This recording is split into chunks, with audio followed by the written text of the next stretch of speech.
Bom dia a todos, sejam bem-vindos a mais um tema dia na redação do 00. Eu sou o Diogo Organista Pereira, estou aqui com Humberto Ferreira, jornalista do 00, para abordarmos os dias difíceis do Boa Vista. Já que o emblema do Bessa vive uma das fases mais complicadas da sua história, e estamos aqui para explicar o que é que está a acontecer e que desfecho é que esta história pode ter. Bom dia, Humberto. Antes de mais, eu vou-te começar por perguntar o que é que pode ditar o fim da atividade do Boa Vista? Na parte final mesmo pode ditar o incumprimento que o Boa Vista já entrou nesta altura, ou pelo menos noticiado ontem por parte do 00 e em grande medida pela comunicação social, em virtude também da Assembleia de Credores ter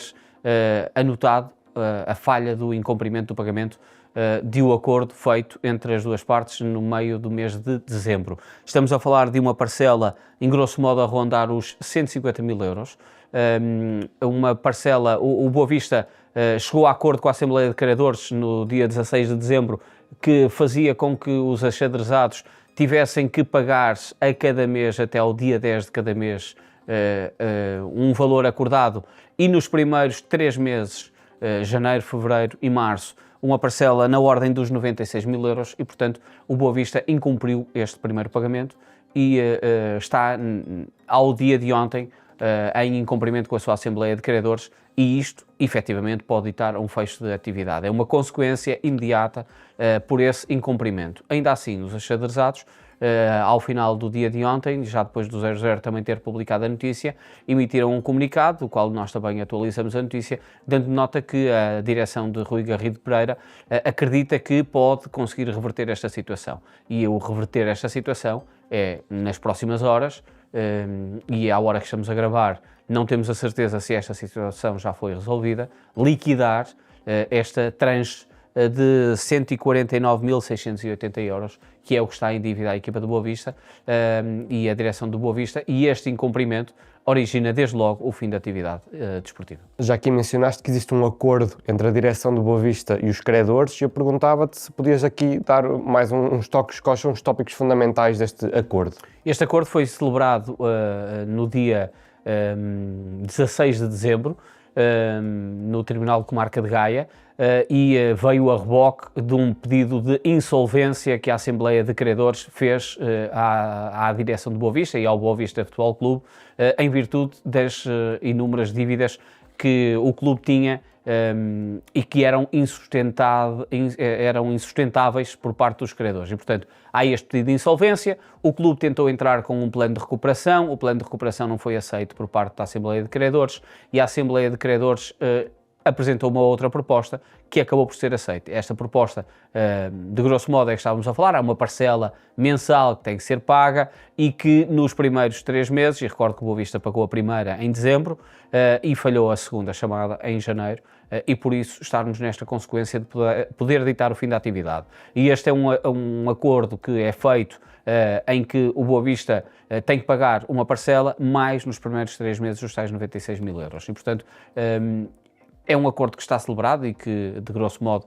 em vários processos de insolvência, não este apenas do Boa Vista, mas na generalidade, é feito entre uma Assembleia de Credores e a empresa, ou neste caso a entidade que tem que fazer o pagamento, para que não tenha que existir, no fundo, uma insolvência completa, ou não tenha que efetivar-se uma insolvência. Esta situação acaba por, havendo um acordo, tem que ser cumprido, e havendo este incumprimento, pode ditar esta falha de acordo por parte da equipa do Boa Vista e estarmos perante este problema tão grave que pode ditar mesmo o encerramento de portas. Para melhor compreender esta situação é necessário recuar no tempo e perceber como é que estes últimos meses do Boa Vista têm sido. Arrisco-me a dizer que tem sido uma montanha-russa de emoções e de situações, e eu podia tomar análise a este passado breve do Boa Vista. Tem sido uma montanha-russa, e utilizando essa tua expressão, muito em cima e muito perigosa, quase sem cinto de segurança, se quisermos, porque efetivamente os últimos meses do Boa Vista têm sido penosos, com muitas notícias, com criações de várias equipas. Recordo que os adeptos criaram o Panteras Negras Footballers Club, que está a competir na última divisão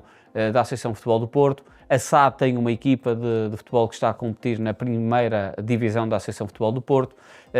A equipa nunca conseguiu, a direção tentou criar uma equipa, o clube neste caso tentou criar uma equipa, a inscrição foi feita por parte da equipa, mas não foi possível inscrever qualquer tipo de jogadores, e o Boa Vista, desde o final da última temporada, que capitalizou com a descida da divisão, tem vivido momentos muito difíceis. No início, a meio de agosto, o 0-0 fez uma entrevista com o presidente da direção, Rui Garrido Pereira, onde ele tentava explicar a relação partida que existia com a SAD, que iria haver consequência dessa relação partida e o clube iria conseguir avançar para a frente numa vida autónoma, mas a verdade é que isso não aconteceu. Há vários incumprimentos por parte da SAD a nível monetário ao clube há muito tempo, não é uma coisa de agora, é mesmo de há muito tempo, e esta relação acaba por ficar bastante partida com uma entrada de uma nova direção. Portanto, a direção de Rui Garrido Pereira foi eleita há sensivelmente um ano. Depois desse período e com o fim de Vítor Murta de presidente, havia uma relação mais próxima entre a SAD e a direção cessante. Portanto, esta direção acabou por, havendo uma aproximação da SAD, houve uma distância grande que foi também cavada durante esse período, e o clube, no fundo, começou a não ter rendimento para que pudesse cumprir as obrigações que tinha estabelecidas. Uma das últimas tentativas de salvação por parte do clube foi uma campanha lançada há sensivelmente 2 meses, mês e meio, que se chamava Boa Vista Sempre, uma campanha em que o objetivo era ser meramente monetário e haver beneméritos que pudessem ajudar o Boa Vista com uma contribuição monetária, parcelas de 40 euros, 400 euros, 40 mil euros e 4 mil euros, mas eu diria que o próprio clube já estava a prever toda esta situação, mas não conseguiu depois, possivelmente, conseguir os acordos desejados, prometidos. Constantemente têm sido falados de a iminência de fechar acordos com financiadores, mas toda esta situação faz com que o Boa Vista fique demasiado frágil até para receber esse tipo de aproximações de investidores, sejam eles de que índole forem, para que possa haver uma sustentabilidade do clube. Portanto, estes últimos meses têm sido, de facto, bastante nublosos para a direção de Rui Garrido Pereira e para o clube do Boa Vista. Um dos pontos a reter deste tema dia é que o Boa Vista está na iminência de fechar portas, fechar atividade. Eu pergunto-te, Humberto, para fechar, como é que o Boa Vista chegou a este ponto? Este é um ponto que importa recuarmos a mais de 20 anos de distância. Portanto, o Boa Vista chega a este ponto e, se olharmos para o principal credor, um dos principais credores que existe nesta altura ao Boa Vista Futebol Clube, é a SOMAG, que foi a empresa que construiu o Estádio do Bessa. Portanto, a dívida criada com a construção do Estádio do Bessa para o Euro 2004, ou, se quisermos, a reformulação do Estádio do Bessa para o Euro 2004, ainda hoje está sob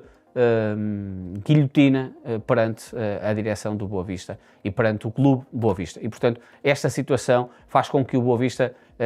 se tenha constantemente arrastado para este caminho. A juntarmos a isso, estamos a falar de uma descida de divisão em 2007, 2008, por força de uma decisão do apito final, revertida depois em 2014, 2015, mas todo este período de intervalo fez com que a equipa do Boa Vista ficasse com muitos problemas económicos e nunca se conseguisse também reabilitar. A juntar a isto, há depois uma entrada de um investidor, em 2020, 2021, a dívida subiu substancialmente também posteriormente a isso, e toda esta situação fez com que o clube fosse ficando com a dívida ainda mais agravada e problemas ainda mais graves para poderem ser sanados e resolvidos, e há um arrastar num período de tempo muito, muito largo, em que desportivamente a equipa conseguiu se reabilitar, mas à medida que vai arrastando esta decisão, vai também os problemas sendo somados e aumentados. A tudo isto juntamos o facto de, desportivamente, a equipa ter descido de divisão, e quando desce de divisão nunca consegue depois reabilitar-se, principalmente neste último ano, não conseguiu inscrever a equipa nos patamares profissionais, nem na Liga 3, teve que inscrever a SAD, o problema dos FIFA bans é um problema muito maior e que pode efetivamente fazer com que o Boa Vista feche portas. Obrigado, Humberto. Veremos então como esta situação, qual vai ser o desfecho desta situação. Aproveito, caso já tenha terminado de assistir ao tema do dia, para rever também um episódio fresquinho do nosso Negócio e Mistério, com Humberto Ferreira e Vasco Souza. O desta quarta-feira fala sobre Adriano Lopes e a passagem algo atribulada que teve no Futebol Clube do Porto. Além disso, pode também ver um novo episódio do Mercado Flash, onde abordamos todas as novidades do mercado de transferências. Fique connosco, fique com o 00.